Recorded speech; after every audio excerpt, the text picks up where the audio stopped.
Okay, so this one is on housing market and the risks of buy-to-lets, residential buy-to-lets. Okay, and how different commercial property real estate is compared to residential. Okay, so one side everyone does, not very good. Other side, not many people do, apart from like the billionaires. That is much better. So the average landlord in the UK, including capital appreciation, okay, over the last 10 years, even though house prices have boomed, okay, have made less than 15 grand a year. Okay, so number one risk of residential property, okay. So before 2008, okay, you could buy a house with no money down. Okay. Ever since 2008 happened, you've needed a deposit to be able to buy your first home. Okay, and that ranges from like 5 to 10% deposit. Okay. So a lot of people without help have not got onto the housing ladder. Okay. Mainly because at the beginning it was because they needed a deposit and they couldn't save up the deposit.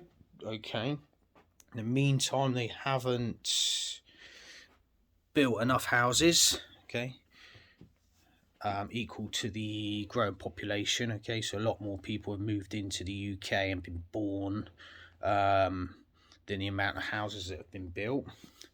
And interest rates dropped from 6% to 0.25%, okay, which then the potential first-time buyers couldn't afford to buy because they needed a deposit, and then they couldn't buy because they needed a deposit, and they were priced out of the market.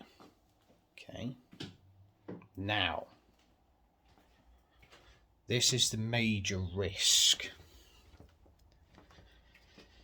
for residential buy-to-lets. Okay, I haven't heard anyone talk about this. Okay, and I'm only 32, so I'm quite impressed with myself that I can spot this. Okay, because most 32-year-olds and younger won't get this. Okay, because they haven't seen the days of no money down mortgages. Okay, or if they did, they were too young to know about it or even to bother caring. Okay, because they were like teenagers. When you're 15, you don't care about stuff like this, do you? Okay, so with interest rates going up and up and up and up, okay, and banks making more money from mortgages, okay, or the Bank of England, should I say, okay, with his base rate, because basically mortgages are, around 2 to 3% or so at the moment above the base rate, aren't they? Okay, so I'm talking about the Bank of England. Okay, when they start making a much better return on their money, providing mortgages, okay, like they have done in the past, which is why they've been more inclined to give out 100% mortgages, okay, because their returns are a lot more worthwhile What do you think is going to happen to all those renters? Okay. If all of a sudden they can buy a house, okay, because there's only one person I know, okay, and a lot, I do know a lot of people who do rent, okay, only one of those people prefers to rent, okay, because she doesn't have to worry about repairs or anything, and she's more flexible, okay, because she can travel around to places, okay, so she won't buy a house because she likes that, what's the word, flexibility. But everybody else who rents, okay, if they could afford to buy, they'd buy tomorrow, okay. So let's say, for example, you're renting, okay, and all of a sudden interest rates keep going up and up and up. House prices come down, okay, to match the affordability, because mortgages are about 30-35% more expensive than what they were in 2020, 2021, okay, based on a 30-year term. Okay, so let's say you're paying $1,000 a month, now you'd be paying $1,300 to $1,400 a month, okay. So if house prices come down significantly, okay, and if a lot of renters could all of a sudden afford to buy a house if they had the deposit money, okay, then if banks start giving out 100% mortgages again and they don't need a deposit and they can still afford to buy, those goodbye to those tenants, okay, you lose your tenants, okay.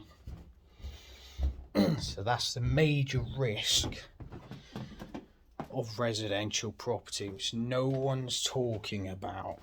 Nobody's talking about this, okay. So you can get 100% mortgage, okay. House prices have become affordable because they've come down in price significantly. Now they can afford to buy a house today. They're gonna buy a house and move out, okay. And even if half your tenants do that, that's huge, okay, absolutely huge.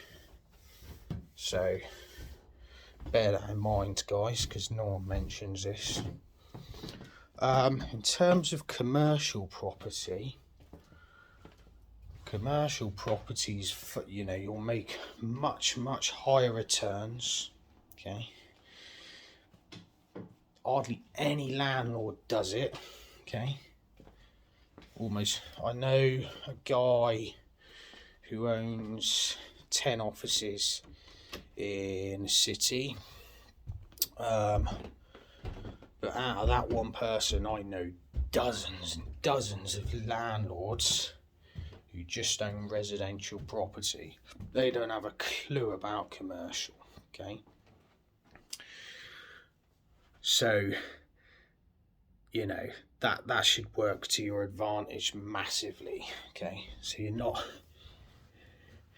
they're easy to make offers on, okay, because not many people are doing it, and the people that are doing it are usually rich guys, really rich guys, big companies, and they look for deals above 5 million, okay.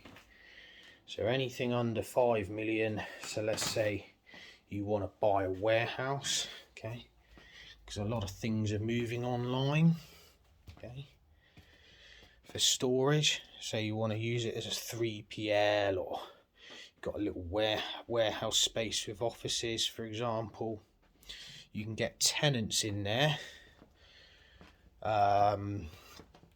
for up to 25 years. Okay, the most common term for a commercial tenant is 10 years. Okay, you have no maintenance costs whatsoever. Okay, if they suddenly stop paying their rent, obviously you'd give them a company check and check all their financials before you agree to let the place. Okay, so what you do is you just vet the tenant and make sure they can afford the rent. If they're making good money, then that's like vetting them. Okay, don't have a lot of debt. If they got a lot of cash on their balance sheets, that's if they're on stock exchange. But yeah, just give them a company check, check their financials, if they're fit to rent the place. There's no maintenance costs. Okay, so they pay all insurances and any upkeep. Okay, if they don't pay the rent, you can get them out within 21 days. Okay, you can get those tenants out within 21 days and repossess their assets inside the building. Okay, to cover the debts. FRI, so that's insurance, lease, no maintenance costs, so much more passive, and yields are a lot greater than residential property. Okay, so you've got that, and then you got that residential side. Okay, so obviously you're going to get an estate agent to vet your tenants before they move in. So 90% of the time they pay at least some of their rent.